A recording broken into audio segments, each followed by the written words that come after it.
Hello, folks. I'm Laurence Klotz at the University of Toronto, and thanks for the opportunity once again to participate in this outstanding conference.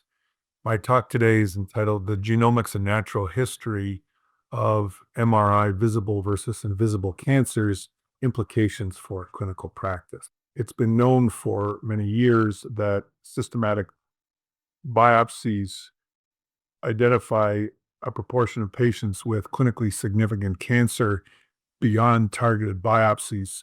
This is a systematic review from a few years ago that compared in each one of these 15 or so studies a systematic biopsy yield on the right, targeted in the middle, and total number on the left. And you can see for each study, it's very consistent, somewhere around a 10 to 20% delta of additional cancers identified by systematic biopsies when the targeted biopsies were negative. This concern about the invisible cancers that are not identified by targeted biopsies drives a lot of interventions. It, of course, drives systematic biopsies in men having targeted biopsies. It drives them in men whose imaging is negative, who might otherwise not have any biopsy. It results in a lot of pushback on the concept of focal therapy from a conceptual perspective that, we know 80% of prostate cancers are multifocal. How can you justify treating only one area that you know about?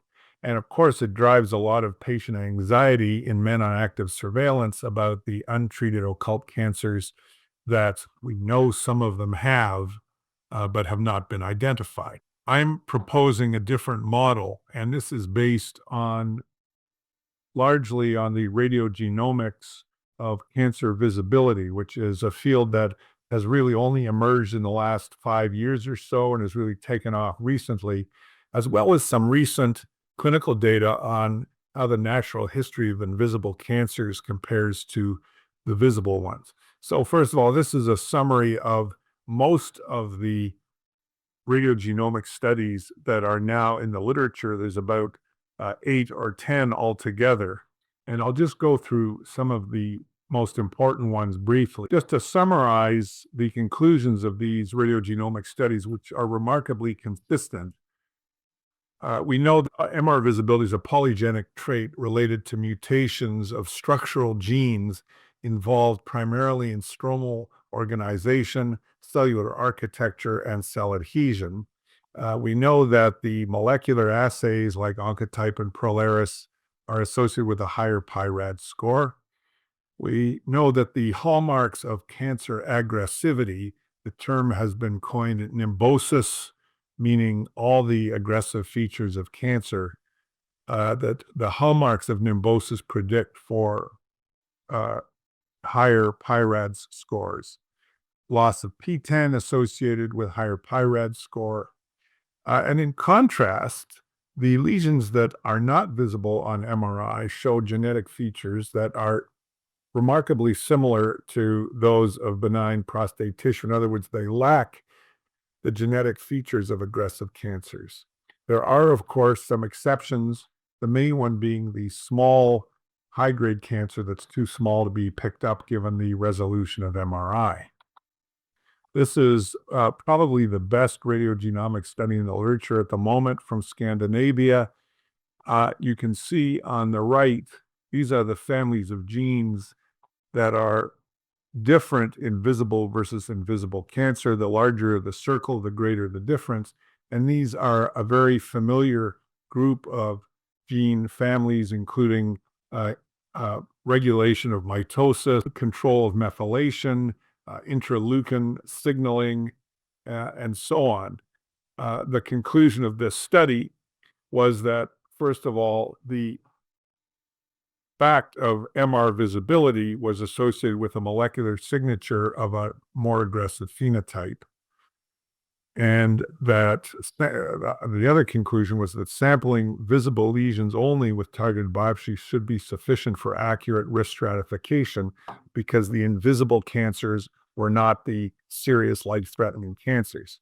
This is a transcriptomic paper that essentially did the same thing. On the y-axis, you see different ways of evaluating MR the MR pattern at a very granular level. And then you see familiar genes on the bottom, STAT6, ERG, SOX9, EGF receptor, and so on. And these clearly segregate according to uh, visibility, depending on which MR parameter you use. And again, the conclusion expression of genes associated with cancer aggressivity correlate to MR visibility.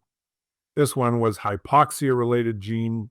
Again, on the y-axis, many different ways of evaluating the MR patterns. On the bottom, you see a number of genes associated with cancer aggressivity, including, for example, VEGF. And again, same conclusion that these co-segregate according to visibility. This one was a proteomic study that really focused on stromal-related genes. It certainly makes sense that alterations in the structure of stromal tissue was going to influence visibility. And again, this correlated the invisible cancers tended to have normal stromal-related genes and vice versa. So that's a quick summary of the radiogenomics, and I just emphasize how consistent the observation is correlating MR visibility with the genetic alterations associated with cancer visibility, and importantly, vice versa. And then there's a few clinical studies. This is a wonderful study from Sloan Kettering, 1,449 men with grade group 2 or higher prostate cancer treated surgically. So, of course, there's the surgical interconfounder here, but even so, if you look at the outcome, prostate cancer mortality on the bottom left, the green is the invisible cancers, the red is PIRADS 4 and 5, the orange is PIRADS 3. Dramatic difference in mortality, also in biochemical recurrence rate, and in the rate of metastatic disease. Virtually zero clinical progression to metastatic disease or prostate cancer death in the invisible cancer. This is our data. And I just want to make 2 points. This is the fourth evaluation of our large surveillance cohort. And if you look at the overall prostate cancer metastasis rate now with more than 20-year follow-up, you can see that it's definitely creeped up over time. And by, say, 20 years, we have around 5 to 6% metastasis rate. So that is somewhat disconcerting. But on the right, you see it disaggregated according to the time period. All the metastasis, 100%, was prior to 2013, when we formally incorporated MRI into our surveillance protocol. The remarkable thing is that since 2013, out of 425 patients, we have not had a single patient progress to metastatic disease. And likely this is because with MRI, you find those occult, mostly anterior cancers that were missed on the original transrectal biopsy, which was what was done until a few years ago. And you find the cancer now in a timely fashion, you treat, and you avoid the metastatic events. So the message here is that incorporating MRI into surveillance really works. But this is the point I wanted to emphasize, that when you disaggregate patients according to the visibility versus invisibility, and this is time to grade progression. So we don't have any metastasis in the patients who this curve covers. This is just the patients who had an MRI, and you can see that the progression to higher grade cancer in the MRI-invisible group was 5%. Right at the beginning, I suspect these two patients would have been actually had visible cancers in retrospect, given that this was at the dawn of the MRI era. But how stable! There's been no progression to higher risk disease over a 10-year period. This is the orange is the PIRADS 4 and 5. It's 52% at 10 years. It's 10 times higher. PIRADS 3 looks kind of similar to the PIRADS 4 and 5. It was a suggestion that the variant cancers like intraductal and cribriform were less likely to be visible. We analyzed this in our large PRECISE study, which was the Canadian version of Precision, 453 men. And in fact, cancer visibility correlated positively with variant histology. In other words, the patients with cribriform and intraductal had a much higher likelihood of visible cancers. I don't think we had any who were actually invisible who turned out to have cribriform cancer. Another aspect of this is looking back, the explanation for the finding of significant cancers in a substantial proportion of patients with negative targeted biopsy. There's always going to be a few, but in retrospect, a lot of these were off-target biopsies. You can imagine, particularly early on in the learning curve, which we know exists for fusion-targeted biopsies, the patient has their targeted biopsy, maybe it wasn't co-registered so well, and then the systematic biopsy tends to be biased towards the target. This is just human nature. And there's substantial data that, in fact, it's the off-target biopsies that accounted for many of these positive systematic negative targeted biopsies. Here's one from UCSF. And in fact, there were only 5% in this more modern series who were diagnosed with systematic biopsy only, compared to typically 10 to 20% from the earlier series. Most were low volume grade group 2, 4 in 1,000 were grade group 4 and 5. And the conclusion, no need for systematic biopsies in men on active surveillance. Conclude, there's still some unmet needs in this area. The concept is that the small invisible aggressive cancers, which don't show up on MRI because of their size, will show up over time as they progress and will still be curable. This remains somewhat of a perhaps optimistic prediction, but I think there's a lot of reason to think, given the radiogenomic story, that these cancers will show up over time and will still be curable. We need further analysis, further radiogenomic studies. This whole area is still in its infancy.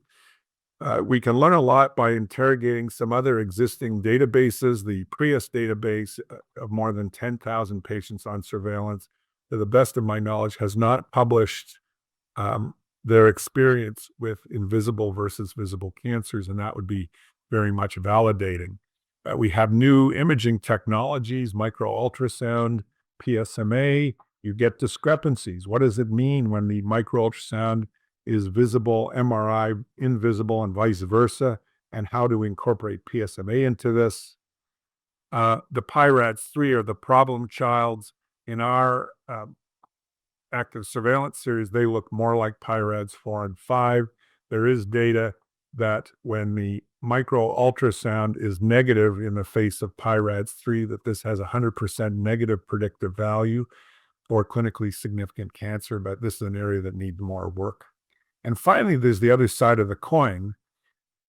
What about the grade group 1 cancer with PIRADS-5? So you rebiopsy the PIRADS-5, again, grade group 1. Does the fact that these are visible cancers, strongly visible, mean that they harbor adverse genomics and perhaps should be treated? We have so much data on the favorable natural history of grade group 1. I have not altered my practice yet to start treating those patients, but some people have. And I would say this is an area that we need more data on. So this is a summary of great insights in history: the wheel, Pythagoras, Newton, Virchow, the cellular base of disease, equals MC squared. I think we can put this insight that cancer visibility is determined by genetic alterations associated with cancer aggressivity, that invisible cancers lack these alterations, on this list, admittedly near the bottom, but it's, to my mind, a very important insight with a lot of clinical ramifications. Got 2 recent publications on this topic for anyone who is interested in more information about it. And here we have the Museum of Science that has been discarded. The humors, black bile, ether, earth, water, air, fire, and so on. And I think the systematic biopsy tradition that emerged at a time when we were not able to visualize cancer needs to be put on the shelf. So to conclude, we have substantial data that MRI-invisible lesions are in general genomically, clinically, and clinically favorable and indolent. We are going to miss some cancers by using only MRI imaging or micro-ultrasound with targeted biopsy. But these cancers, even if undiagnosed, pose little threat to the patient, even if they are so-called clinically significant because they harbor some pattern 4. Undoubtedly, patients prefer monitoring with imaging rather than biopsy. That's a no-brainer. This approach of abandoning systematic biopsies has many advantages in terms of reduced burden of care, reduced costs, certainly, the psychological benefits, less diagnosis of insignificant cancer, a major value. The take-home message: most patients don't need systematic biopsies. Thank you very much for your attention.